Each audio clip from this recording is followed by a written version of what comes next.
সামনে পুজো, সবাই কি করে, সবাই ভাবে শরীরটা এখন ঠিক রাখি যাতে পুজোতে ভালো মন্দ করে খাবো।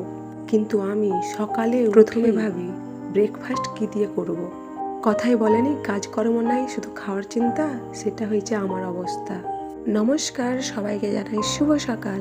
আমার চ্যানেলে সবাইকে স্বাগত। এইদিকে ঘুম থেকে উঠেই সকালবেলায় এক গ্লাস গুনগুনে গরম জল খাচ্ছি আর ভাবছি সকালে কি জল খাবারে খাওয়া যায়।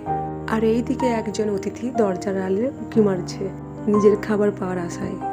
সকালে তো কিছুই হয়নি, তাই শুকনো মুড়িই দিয়ে দিলাম। এবার গরম জলটা হয়ে গেছে। সকালে খালি পেটে গুনগুনে গরম জল খাওয়া খুবই উপকার।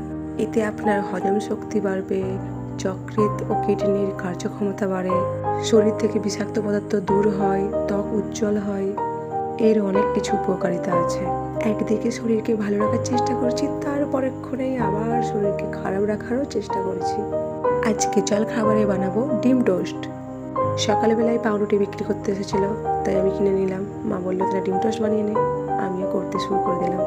তাই ঝপাঝপ পেঁয়াজ, কাঁচা লঙ্কা কেটে নিয়ে ডিম ফাটিয়ে নিলাম। এটাকে পুরোপুরি খারাপ জলখাবার বলা যাবে না, কারণ এখানে ডিম আছে আর ডিমেতে থাকে 6 থেকে 7% প্রোটিন। আবার খুব ভালোও বলা যাবে না, এখানে ময়দার রুটি আছে।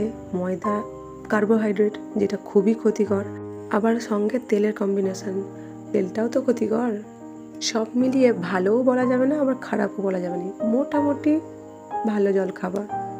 আমরা যতই ভাবি এটা খাবো না, ওটা খাবো না, শরীর খারাপ হয়ে যাবে, কিন্তু আমাদের ব্রেন বলে না, তোমাকে তো খেতেই হবে। আমাদের ব্রেনের দুটো সাইড, একটা নায়ের দিকে আর একটা হাঁয়ের দিকে। আর আমাদের যেটা ক্ষতি করে আমরা সেই দিকটাই নির্ধারণ করি। এই দিকে বকতে বকতে ডিম টোস্ট প্রায় হয়েই গেল। আমরা ভাই সাধারণ মানুষ, আমাদের সামর্থ্যের মধ্যে যেটা কুলায় আমরা সেটাই খাই।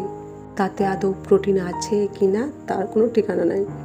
আগে মানুষ পেট ভরানোর জন্য খেত, এখন কিন্তু গ্রামের দিকেও অনেক মানুষ সচেতন হয়েছে নিজেদের শরীর নিয়ে, যেটা দেখতে খুব বেশ ভালো লাগে। হবে নাই কেন? দিনকে দিন যেই পরিমাণে শরীর খারাপ হচ্ছে মানুষের, একটু তো শরীরের যত্ন নিতেই হবে, না হলে কিছুই হবে না। কিন্তু শখ সাথে নিজেদের ইচ্ছাগুলোও পূরণ করা উচিত। চলুন, আমার এইদিকে ডিম টোস্ট হয়ে গেছে, আমিও খেয়ে নিই। নিজের খাবার নিজেই বলি, খেতে কিন্তু মোটামুটি ভালোই হয়েছে, খারাপ হয়নি।